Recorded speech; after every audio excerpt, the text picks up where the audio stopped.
Dennis Lewis here from Ratio.dev. And while you're busy building your application, I don't care how you're doing it, traditional development, Bubble, whatever it is, and you're hard at work doing it, the rest of the world is building AI agents that can do things inside applications automatically, intelligently, without a human being in the loop. And here's the thing. If your app can't talk to those agents, it's invisible, it's irrelevant, and it's only a matter of time before it gets left behind.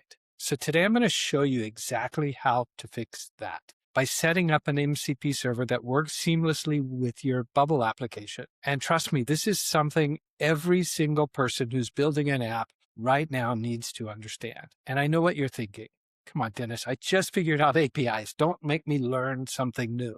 But this is the kicker. This isn't just another thing. This might be the thing that determines whether your app thrives in the age of AI or quietly fades away. So before we jump in, if you want all the tools, the plugins, the resources I mentioned in this video and my other videos, go grab free access to our no-code resource center. The link is in the description. Just your name and your email. That's it. We update it every week. So just go get it, come back and continue listening. So let me start off with kind of the basics, because if you've never heard of an MCP server before, that's great. There's no problem. Most people haven't. MCP stands for Model Context Protocol, and it was created by Anthropic, the folks behind Claude, and it has quickly become an industry standard. And here's how I want you to kind of think about it. It's like having an API, but on steroids. So a regular API lets your application talk to other software based on standardized data structures that you pass back and forth. An MCP server goes further. It exposes a set of tools that AI agents can discover, they can understand, and they can use autonomously. So it's an API with a wrapper around it that gives AI models all the information they need to be able to work with your application. So that means any agent running inside Claude, Perplexity, OpenAI, Hermes, you name it, can then work with your application to do stuff that is useful for your users. So that could be creating a task, it could be marking it as complete, it could be pulling a report or creating an invoice or adding a lead to your CRM, all without human beings having to touch buttons. So let me kind of put this in perspective with a story. A few years back, when we were deep in the trenches building our Web3 blogging platform Circles, I remember thinking, if we just build the best app, users will come. And to some extent, that was true. But here's what I didn't really appreciate at the time. The ecosystem around an app matters as much as the app itself. So we spent months building an incredible blockchain plugin, content creation flow, thumbnail images. We've built AI tools, subscriptions, tips, the whole 9 yards. We threw the kitchen sink in there, everything. And we discovered the hard way that how your app fits into the broader architecture is just as important as what it does. In fact, it's probably more important because it really is impossible to solve every problem inside one application. I remember back in the days, ERPs were just coming out and, it was the idea behind SAP or behind some of the really, the Oracle or the big ERP systems is that you could do everything inside one application suite. Accounting, production, HR, whatever it was. And that was the promise. But sometimes being able to do everything means you don't do anything really, really well. And in today's world, especially being able to specialize in solving really specific, hard to solve problems for a specific audience is a superpower. But you also have to be able to communicate with the rest of the tools that user is already using or may want to use in the future, or to be able to take your hardcore solution to that really tough part of the problem and then combine it with somebody else's really tough, hardcore solution to a different problem and have them work together. And that is amazing, but it isn't easy. And so, we're now living in the age of AI agents, and everything you hear, whether you like it or not, whether you're ready or not, everybody's talking about AI agents. And if you want your application to play nice in the wider world of, software products out there, you need an MCP strategy. This isn't just a nice to have someday thing. This is you got to have it right now thing for almost every application, especially if you're going after, businesses and especially bigger businesses. So let's take this and get more practical. The first and most important decision you need to make when you're building your MCP strategy is where you're going to house that MCP server. And you've got lots and lots of options. You could theoretically try to build an MCP server functionality directly inside your Bubble application. But let me tell you why we don't do that here at Ratio.dev. We've decided to always use Relevance AI as our middleware for AI. And here's the thinking behind that. First, it protects us from the ever-changing landscape of AI provider APIs. We're not locked into OpenAI or Anthropic or which, we can mix and match Gemini, whatever the best tool for the best problem to solve as quickly as possible. So Relevance AI gives us that middleware where we can just quickly switch between providers and between models, because let's face it, every day something new's coming out and you don't want to have to be doing all that work. Second, and this is the beautiful part about this, is Relevance automatically gives us the ability to encapsulate the tools we build into a public-facing MCP server. And third, because almost all the tools we deploy inside our MCP server also need to have AI logic baked into them. Having Relevance be the single source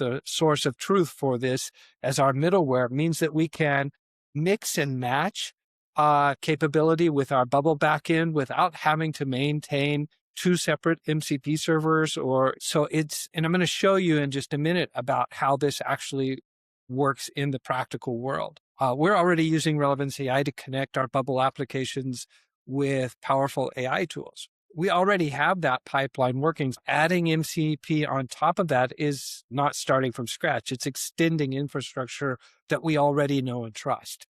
So that's the architectural decision that works for us.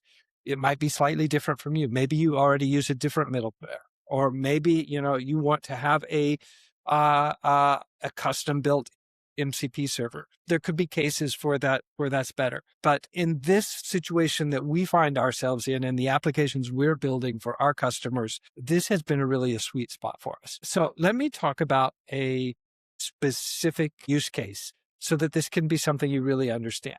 We are in the process of building and launching Conjuro.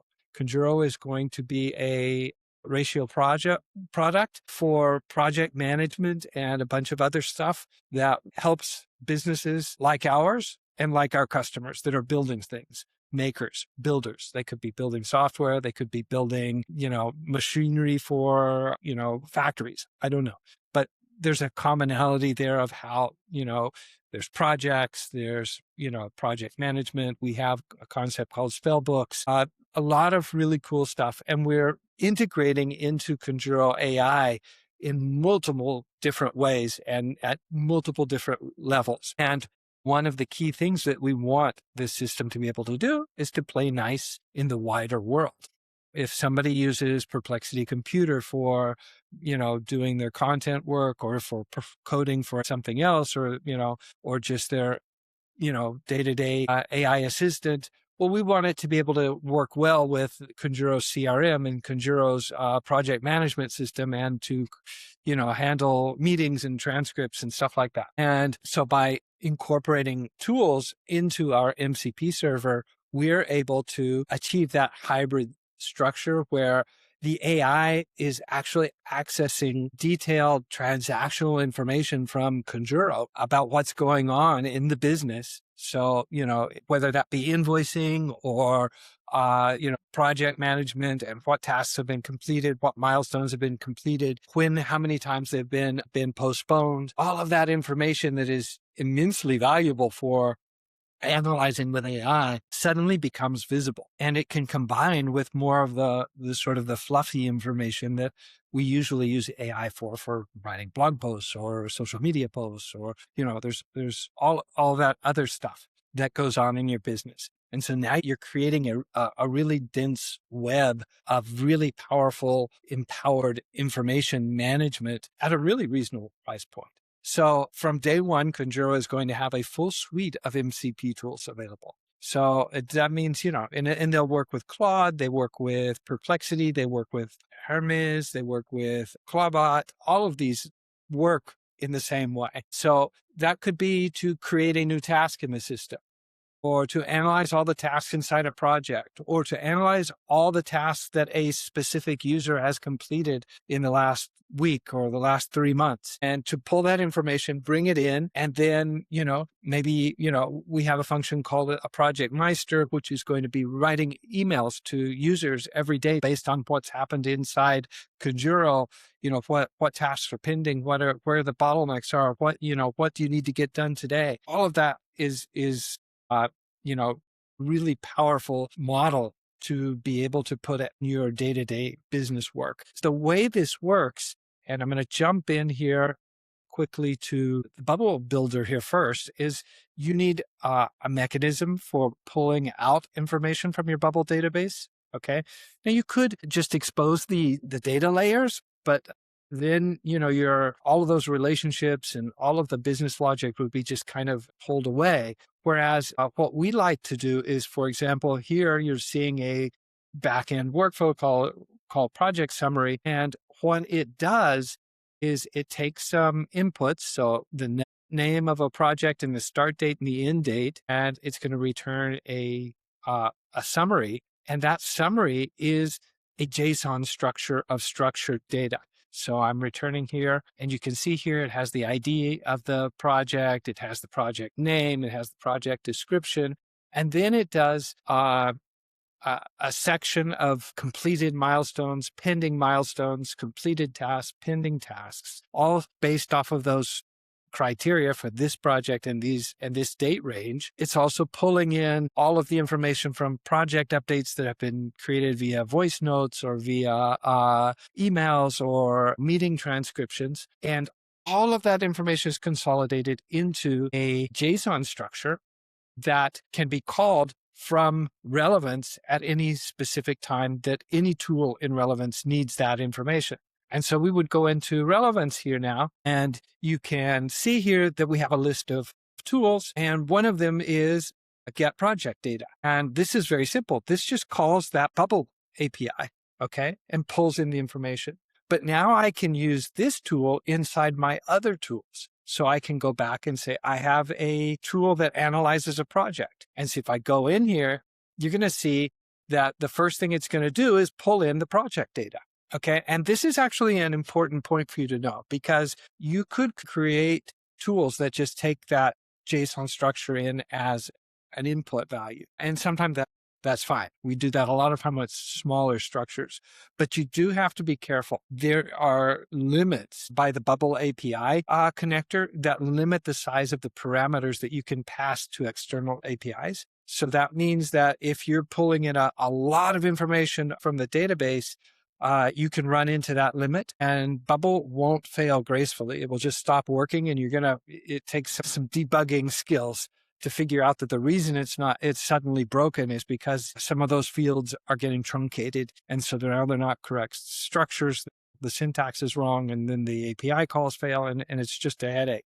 Whereas the limits when you actually pull data from Bubble are much bigger. So in that case, we like to have the tool communicate back to Bubble and say, okay, give me all my project data. And then it pulls that all out. And then you can pass that data from one step to another in the tool workflow. So, here we create a customer facing report. We create an internal report. We calculate a health score. We convert that into a number, and then we pass that back to the Bubble in a structured way so that you can actually have a process in Bubble that communicates to Relevance, or you can expose this analyze a project tool inside your MCP server, and any AI that you use in your normal day-to-day life can now discover how that works. Now, there are things that are important to make this work well. You do need to think about giving the correct name and description of your tools inside Relevance. When you're creating your inputs, give them names and descriptions as well. That's really important. It will also be able to analyze if it's required. All of that will get passed into the MCP server as well. But, this is all part of that wrapper that makes your tools useful, and that you don't have to go in and write really complicated prompts telling it how to do things. The AI model will read this, it will understand, it will say, oh, this is a tool for analyzing a project. Okay, what do I need? I need to receive the report date. I need to have the task categories. I need the company profile. The version is this version test, the start date, the end date. Okay, I need all of this information, and in what format does it need to be? And boom, now I can call this and use it and analyze a project. And then I can say, okay, now pull in the list of projects and analyze all of them. And now go through that analysis and find the critical bottlenecks and tell me where I need to spend and focus my time. And it can just automatically do this. And then you can make it recurring and say, now do this every morning and send me an email. So this is where this gets really, really powerful. Now, when you're in Relevance, to create a MCP server is really easy. You just go here to the More tab here, and you'll see MCP servers. And you just click here. You pick the tools you want to include, and then you generate the server configuration, and boom, it's available. Okay. And now you can just go and connect with OAuth to your Relevance project, and boom, your Perplexity or your Claude can automatically communicate with your application. And you can also now give this access to your users. So you'll need to think about a security layer and how do you control those so that the privacy rules are respected correctly, all of that. But now your application is visible and useful to a much wider audience, okay? And this means that you're now a team player. You're not just building an isolated tool that human beings use, but you're also becoming part of an worldwide ecosystem of applications that AI can use. And that may very well be a critical factor for success in the future for your software. So, and then obviously I've just kind of gone over the basics here, but if this is something that, you would like to have happen in your Bubble application, maybe you don't want to worry about all the moving parts, feel free to reach out to us here at ratio.dev, and we will definitely sit down with you and help you put together the tools, the API calls, the MCP configuration, the testing, the security, so that your application can achieve the same goals as what I've been talking to you about with Conjuro.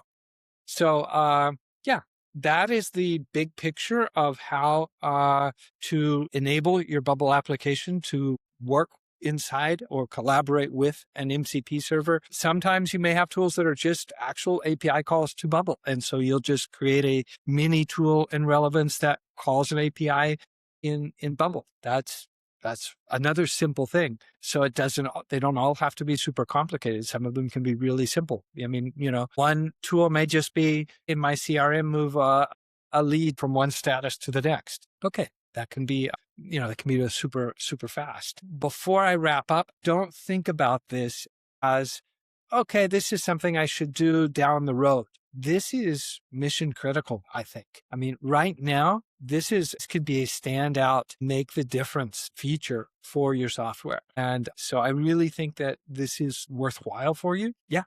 Like I said, we're here for you. Be sure to go to ratio.dev and sign up for our No Code Resource Center. Check out our school community. That's where all our videos go first. That's where they're all organized into courses, and it's really easy to find all that content. So if you've enjoyed this video, give it a like, give it a thumbs up, subscribe to our channel. If you haven't done that yet, do it, please. It just makes us happy. And thank you very much for listening, and I will see you on the next video.